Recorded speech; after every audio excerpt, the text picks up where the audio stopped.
Hallo und herzlich willkommen. Heute möchte ich euch zeigen, wie einfach es ist, neue Einspritzdüseneinsätze einzubauen und diese passend einzustellen. Dazu benötigen wir ein solches Düsenprüfgerät,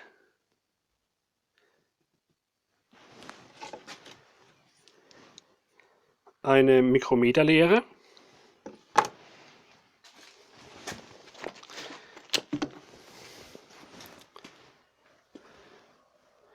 eine Düsennuss der Größe 27 mm,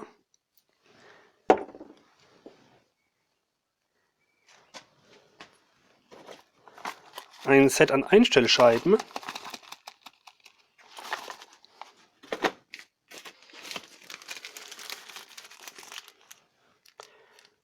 für jede Düse neue Abstandsscheiben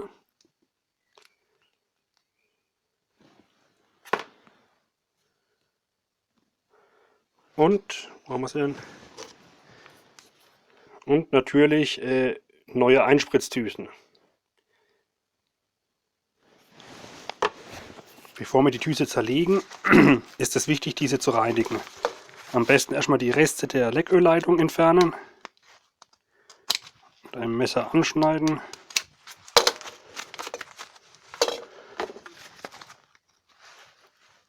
Und mit einer Zange den Rest weg.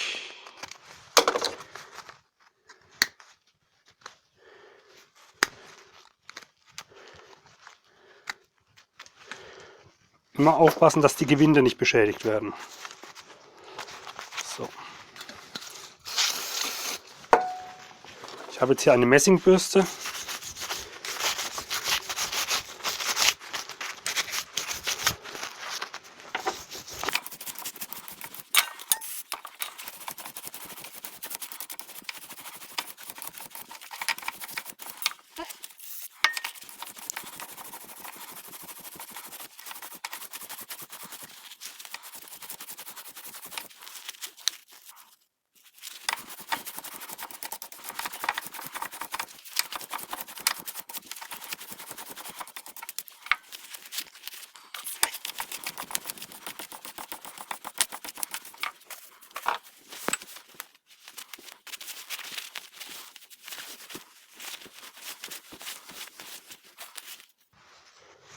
Sieht doch schon mal ganz gut aus. Zum Öffnen spannen wir am besten die Einspritzdüse, den Halter, falsch rum in unseren Schraubstock ein, ziehen das fest, aber nicht zu fest. Wir wollen nicht das Gehäuse irgendwie beschädigen. Und nun können wir unsere Düsennuss, mit der wir die Düse aus dem Motor rausgeschraubt haben, dazu verwenden, die Düse zu öffnen.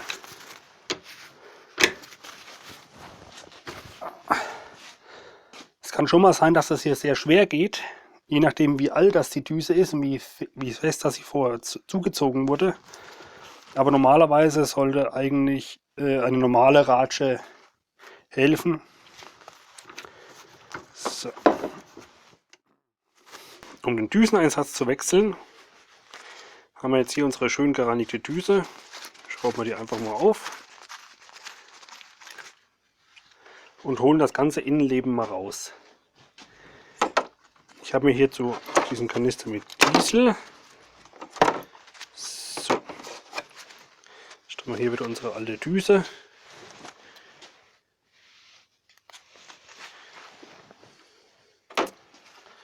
Okay, und die neue Düse. Zusammenbau ist ganz einfach.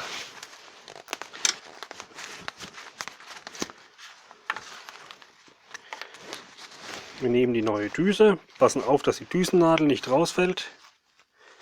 Am besten die Düsennadel auch nicht im vorderen Bereich anfassen und an sich überhaupt nicht aus der Düse rausnehmen, um Beschädigungen zu vermeiden. So, setzen wir die erstmal hier vorsichtig in unseren Düsenhalter ein. Als nächstes kommt eine neue Abstandsscheibe. Theoretisch kann man die Abstandsscheibe weiterverwenden. Jedoch, ich weiß nicht, ob man das auf dem Video sieht, bildet sich, wo sie mit der Düse in Berührung kommt, ein leichter Abrieb über die Jahre. Es kann dazu führen, dass die Düse nicht mehr dicht wird. Nachdem wir unsere Düse haben, in den Halter eingesetzt haben, setzen wir die neue Abstandsscheibe ein. Darauf achten, dass sie richtig rum ist. Okay, nur das Oberteil.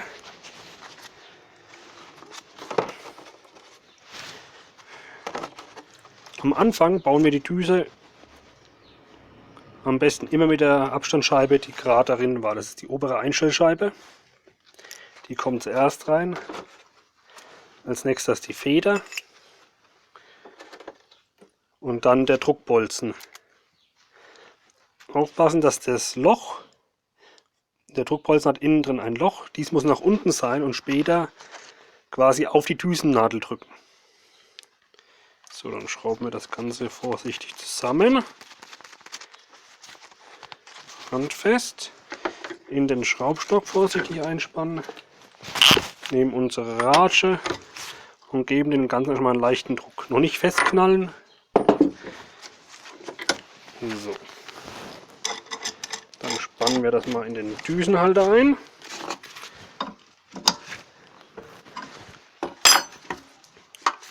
Und fangen das Pumpen an. Erstmal muss die ganze Luft natürlich komprimiert werden. Das heißt, wir machen auch am Anfang erstmal ein paar Stöße, um Luft zu entweichen. Und dann gucken wir mal, wo die Düse aufmacht. Das sieht schon mal sehr gut aus. Sollte die Düse mit der alten Einstellscheibe nicht den richtigen Wert bringen, müssen wir eine andere einlegen. Dazu schrauben wir diese wieder auf. Der Einspritzdüseneinsatz und die Abstandsscheibe selbst können drinnen bleiben. Wir müssen eigentlich nur den Druckbolzen herausnehmen, die Feder und ganz vorsichtig hier unsere Einstellscheibe. Okay.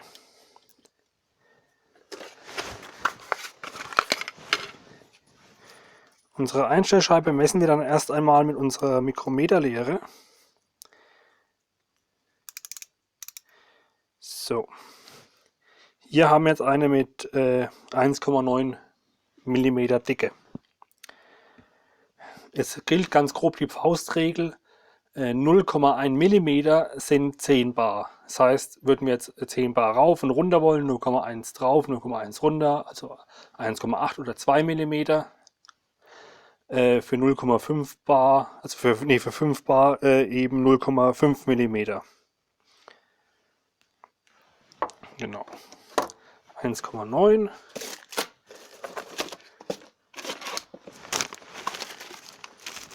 Von daher macht es Sinn, die Einstellscheiben schön sortiert zu haben, um halt einfach die passende Dicke zu haben. Und diese dann zum Beispiel zu nutzen, würde ich jetzt hier bei dieser Düse um 5 Bar runter wollen, würde ich jetzt anstelle der 1,9 eine 1,85 Bar einlegen. Aber der Wert hier passt mir, das heißt, ich muss nichts ändern. So, zum Wiederzusammenbau. Wieder aufpassen, dass alles schön sauber ist. Am besten immer ein bisschen Diesel bereithalten, um das Ganze abzuwaschen.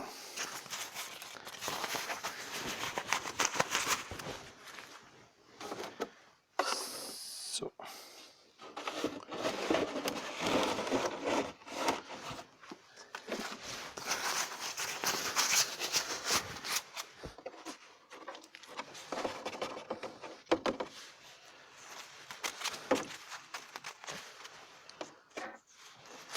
Dann legen wir wieder ganz oben unsere Einstellscheibe ein.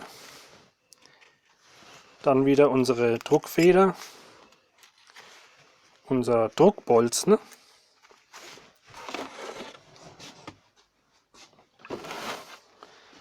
Wieder mit dem Loch nach oben. Und dann können wir das Ganze auch wieder zusammenschrauben.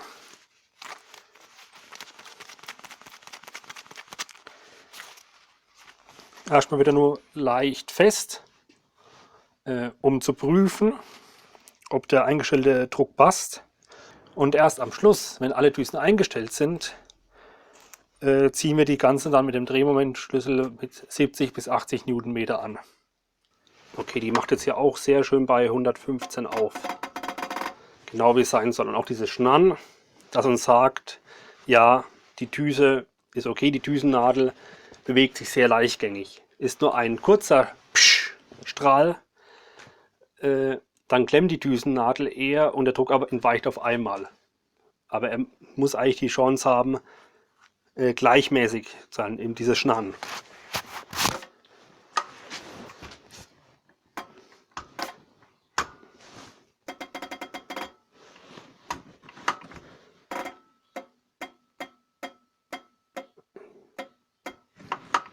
Hier sieht man sehr schön die Öffnung bei genau 115 Bar.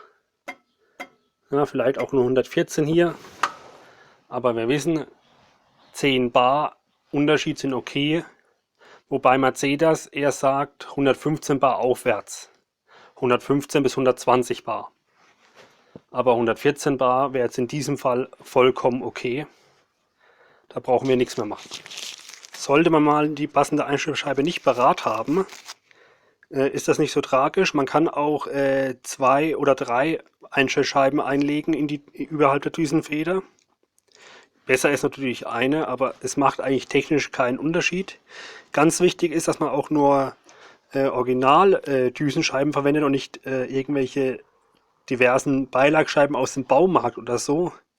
Erstmal sind die aus einem speziellen Material und das sind Passscheiben mit geplanten Oberflächen, also die exakt auch diese Dicke haben.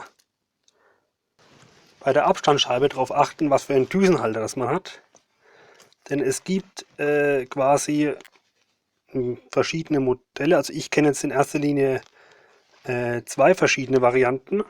Einmal hier diese flachere, das ist die eigentlich vor allem in moderneren Düsen einsetzen, wie beim 124er Mercedes zum Einsatz kam. Und dann hier diese etwas dickere, die kam dann bei älteren Modellen zum Einsatz. So. Der Unterschied, also man sollte am besten wieder genau die Abstandsscheibe einbauen, die vorher schon eingebaut war. Am besten die Düsen, bevor man die Teile bestellt, erst auseinanderlegen, gucken, welche Einspritzdüsen waren verbaut, welche Abstandsscheibe und dementsprechend bestellen. Ein Anhaltspunkt, welche der Scheiben bietet auch die Druckfeder. Hier gibt es eine kurze und eine lange. Die lange Version ist meistens die neuere, dann die flache Abstandsscheibe und dann gibt es eine wesentlich kürzere Version, die hier, das ist die ältere, wie beispielsweise beim Strich 8 oder bei älteren Unimogs.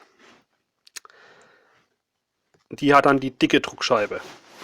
Nachdem wir alle Düsen durchgemessen haben, ist es noch wichtig, den Düsenhalter festzuziehen. Dazu wieder in unseren Schraubstock einspannen.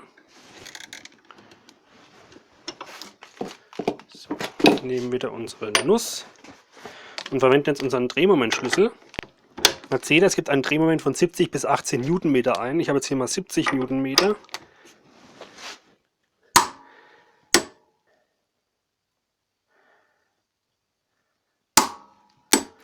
Wie ihr seht, ist das Einstellen einer Einspritzdüse jetzt auch keine große Sache. Man braucht natürlich das richtige Werkzeug. Aber wenn man das öfters mal macht, wenn man mehrere Fahrzeuge hat oder auch für andere, die es macht, lohnt sich die Anschaffung auf jeden Fall. Und dann ist das auch eine Sache, die man regelmäßig mal machen kann. Jetzt Einspritzdüsen ist jetzt nicht das Verschleißteil, das man regelmäßig wechseln muss. Ich denke 100 bis 150.000 sollte jede Düse mitmachen mindestens. Ich hoffe, ich konnte in diesem Tutorial halbwegs verständlich erklären, wie man doch Einspritzdüsen einstellt und dass das eigentlich auch gar nicht so kompliziert ist. Wenn ihr noch Fragen dazu habt, schreibt sie doch einfach in die Kommentare unten. Ich bedanke mich fürs Zuschauen und bis zum nächsten Mal. Vielen Dank. This is the journey ahead. If you want to see more of my videos about Africa and oil cars, please subscribe to my channel.